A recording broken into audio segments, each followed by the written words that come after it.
Hey guys, sorry I haven't made a video in nearly 2 weeks, but I came down with a really horrible cough and it turned out that I had mucus in my lungs. That's what the doctor told me. And then I actually found out when I went to the doctor that I had an ear infection that I had no idea about.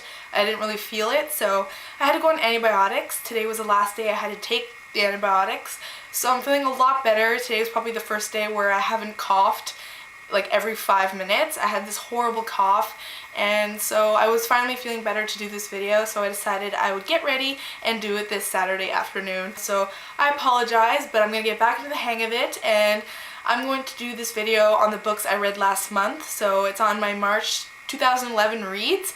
I recommend all of them. All of the books I read in March I gave close to a 5 or either a 5 out of 5.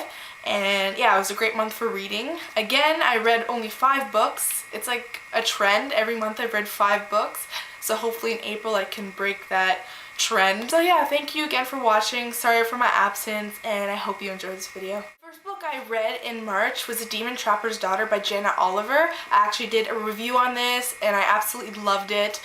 Check out my review if you want to know more details about it. I'll leave a link in the down bar. I really did like it.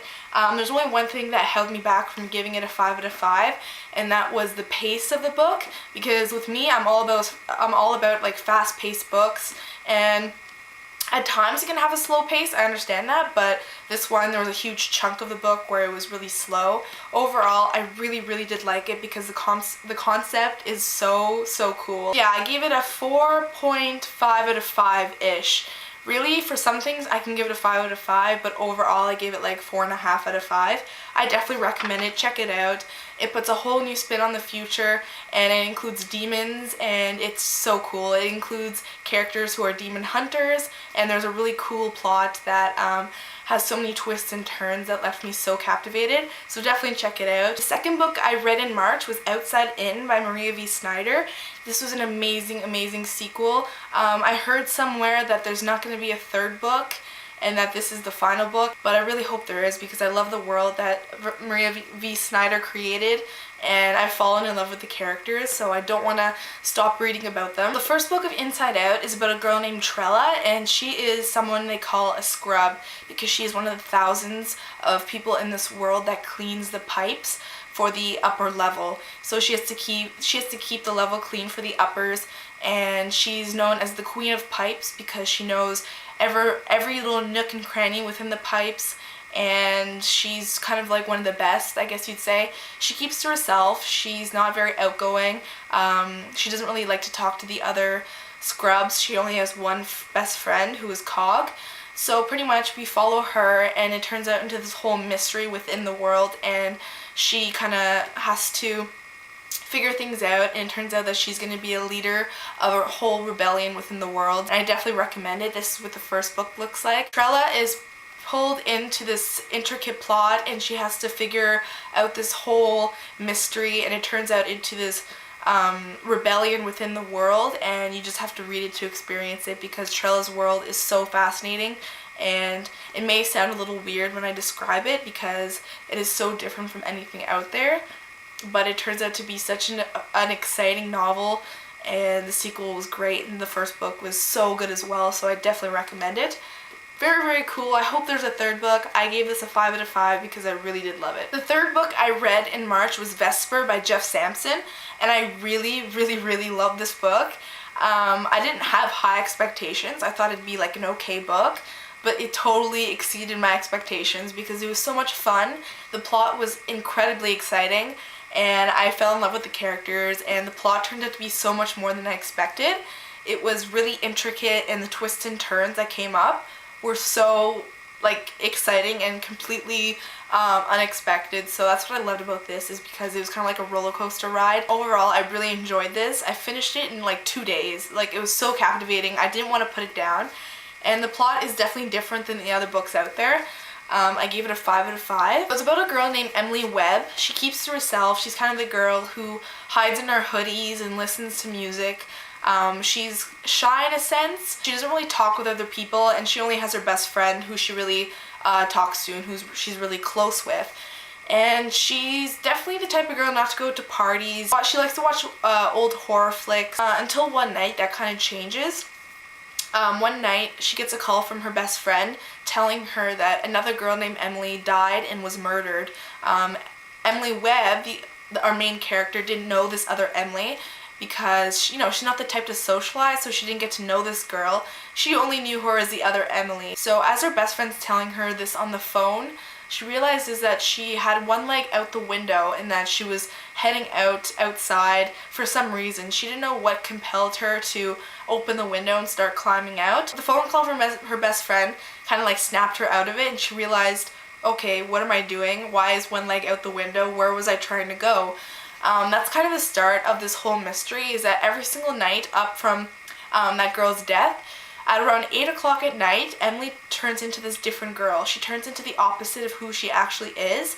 She turns into this thrill-seeking rebel who goes into parties, steals her sister's clothes, to this weird thing where she has to try to figure out what's happening to her.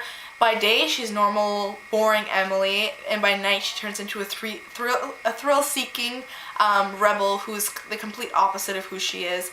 So she has to try to figure out what's happening to her, and that kind of links to other things that are happening, and she has to figure out if this is actually linked to the death of the other Emily. She also notices that when she turns into this rebellious Emily, she gets her senses start to heighten. Her eyesight is heightened, her hearing, even her strength is heightened. She does things that she couldn't have done before. So yeah, really cool. Definitely recommend it.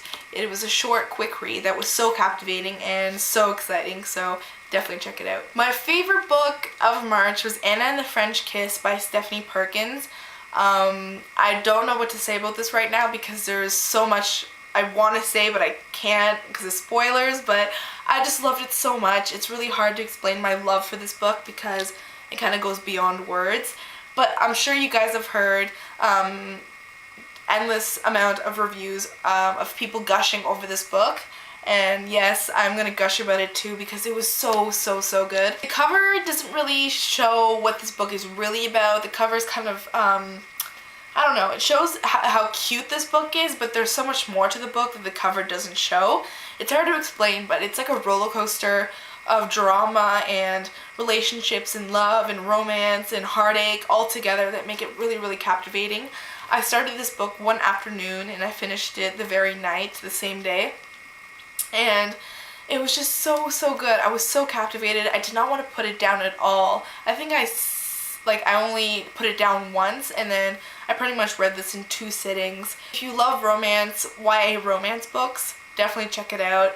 Anna is a girl who has everything she could have asked for in her life. She's a best friend, a job, she's in her senior year of high school, so she's excited to spend it in Atlanta.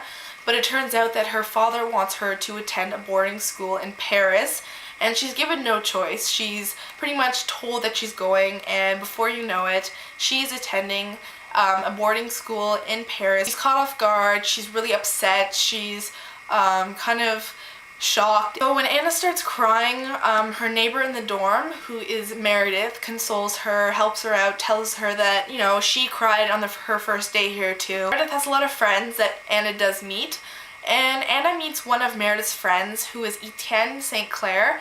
St. Clair is definitely one of the main characters of this book.